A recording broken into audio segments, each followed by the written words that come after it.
Hey guys, did you notice I'm wearing a red skirt today? Well, then you probably know it's always best to leave a lasting first impression. And you will if you pay attention to these three things that 99.7% of all women instantly notice about you.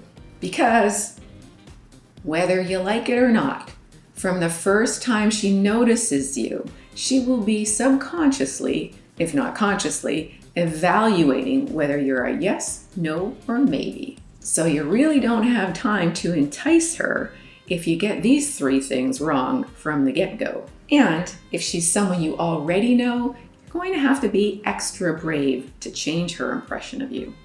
And even if you do get past her moat, if you do this one thing wrong, she might never see you as a potential romantic or sexual interest. So you're definitely going to want to avoid that one. If you're new to my channel, my name is Anna Jorgensen. Welcome to Just the Tip Tuesday. Major instant turn-ons. 1. How well put together you are. How well put together you are includes attire, attitude, grooming. Now you don't need to wear the latest fashions, but you do have to be well put together. And by the way, if you want me to do a video on clothes all women love, let me know in the comments. But for now, wear clothes that are clean, in good repair, fit you properly. If your clothes are dirty or not in good repair or look like you're totally disheveled because they don't fit you right, she's going to think that you maybe have given up on life. That's not attractive. Sorry, guys. But if you dress to suit, pun, the 10% more confident side of your personality, then not only will you look 10% better than you usually do, but that will boost your confidence in yourself. And that will show up in how you present yourself to the world. Same thing goes with grooming. If you're not sure about grooming, here are the basics. Unstained, plaque-free teeth. Proper haircut, whatever suits you. Groomed facial hair. Maybe it's messy and that's intentional. Clean fingernails, unless you're working, of course. Showered, deodorant. Now, a surprising one that's not on this list is aftershave or cologne. Some women like it, some women prefer your natural scent. So do whatever is most you, but I will say don't overdo it if you do wear cologne. Too much just reeks of you trying to hide some stinky something. How well put together you are is something she instantly notices and tells her a lot about your personality. 2. Your ability to make strong eye contact.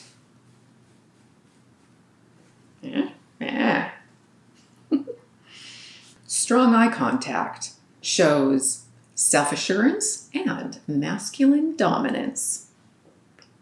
What? Did I just say the D word? I did. Just like with wild animals, the first person to look away submits to the dominance of the other. I'm looking away now. Because being able to make strong eye contact shows you're not intimidated and proves your masculine dominance. Key point, strong eye contact does not necessarily mean uninterrupted eye contact. This is not a staring her down in a sociopathic, creepy way. See, even I looked away right there. But you do want to make it more than a furtive, cursory glance, because otherwise that shows intimidation, weakness, and lack of confidence. Or worse, lack of interest or low self-worth. Now, if she's also dominant, then she may maintain eye contact long enough to see who wins. But if you maintain your masculine frame, even if you do look away first, all right, you got me. You'll still own the situation if you let her win. Just be prepared for a confident, dominant woman. Now, strong eye contact leads us to the next juicy tip. Now, Out of all of the three things 99.7% of women instantly notice about you, number 3 is the riskiest, but it also offers the most reward. 3, your appraisal of her, your visual appraisal of her. This shows her your standards, self-worth, and high value. Showing her you have higher standards automatically makes her assume you're higher value. And of course, having standards is healthy, whether you're a man or a woman. Key point, having high standards is not the same as being narcissistic, boastful, or entitled, especially if you've got nothing to warrant it. So when you look at her appraisingly, I'm going to show you what to do in just a minute, it automatically turns the tables on her to have to prove her worth to you. And remember, a man who proves or shows that he has high standards is perceived as having high value, even if he doesn't. So I'm going to give you an example, and then I'm going to share with you the counterintuitive turnoff way too many men partake in. Okay, so just before I show you how to appraise a woman, to give her butterflies and turn her on, a key point is she has to have at least a medium to above medium level of interest. She can't really be on the fence. She's got to be a little bit intrigued, or you have to know her well enough that by doing this, she's not going to take it too seriously. So when she's over there, or even if she's close, depending on the situation, you're going to look her up from top to bottom. But here's how you're going to do it. You're going to go from eye contact all the way down. Wait, let me see if I can do this. All the way down to her feet and back up again and nod. So you'll want to avoid the T&A zone. So you're going to totally skim right past that. If you hover around there, no es bueno. You save that for when you've already been there in your birthday suits. Then you can, because it's playful, and that's going to be part of the fun part of being in a relationship, when you can linger on the T&A zones. But when you're just appraising her for the first time, after she's shown interest, if you do it playfully, then she's going to probably laugh. But she's also going to be like, did he just evaluate me? Wait, I'm supposed to be he's evaluating me? Okay, all right, well played. So yeah, check her out. You grin and nod in a playful way. This bold and audacious move will give her butterflies if she's interested. And if she was kind of interested, she'll be more interested. Unless she doesn't have a sense of humor, in which case it's a really great test for filtering. And again, depending on the situation and your personality, you might want to go for mysterious seriousness or goofy playfulness. Use your personality. You're going to stay true to who you are while getting a little bit out of your comfort zone. Does the thought of doing something like this give you nervous butterflies? Comment below. You're not alone.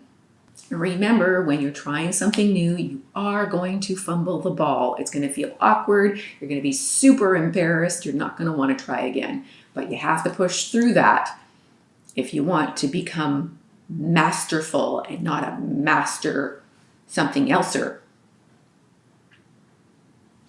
So it'll be much easier if your only goal is to practice. Do it, evaluate, do it again, make some tweaks, evaluate until you're kind of comfortable with it, and then it'll come across a lot more smooth because it will be comfortable. It'll be just part of who you are. And bonus tip, and then I'm going to share with you the thing that you should never do, is to, what was the bonus tip? I just forgot it. Oh yeah.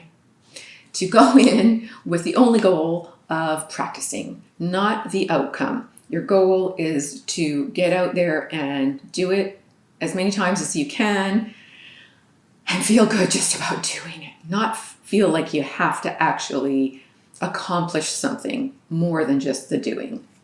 Okay, now what's the one major turnoff? Can you guess? If you can guess, pause this video and write it in the comments. All right. You didn't pause, did you? No, you didn't. I knew you wouldn't. Some of you did. Let me know if you really did. Okay, here's the one thing that's a turnoff. Apologizing. Excessively or inappropriately. Women are actually really bad about this. Oh, I'm sorry. Oh, I'm sorry. I'm a Canadian. Like, I'm sorry is part of the first words we say. We say that before mom. But apologizing too much or when it's really not necessary kind of shows her you are unsure, have low self-esteem, essentially weakness, not masculine dominance. Key point, apologizing doesn't always include the words I apologize or I'm sorry. It can show up in your actions or in subtle words. For example, if you ask her out, but then include the words it's okay if you say no, that doesn't show masculine dominance and confidence. That shows lack of confidence. Unless, of course, you're doing it in a super playful way, showing exaggerated confidence. Otherwise, it's like you apologizing in advance for the inconvenience of her having to reject you, an unworthy prospect. That's not going to work out too well for you. You probably figured that out.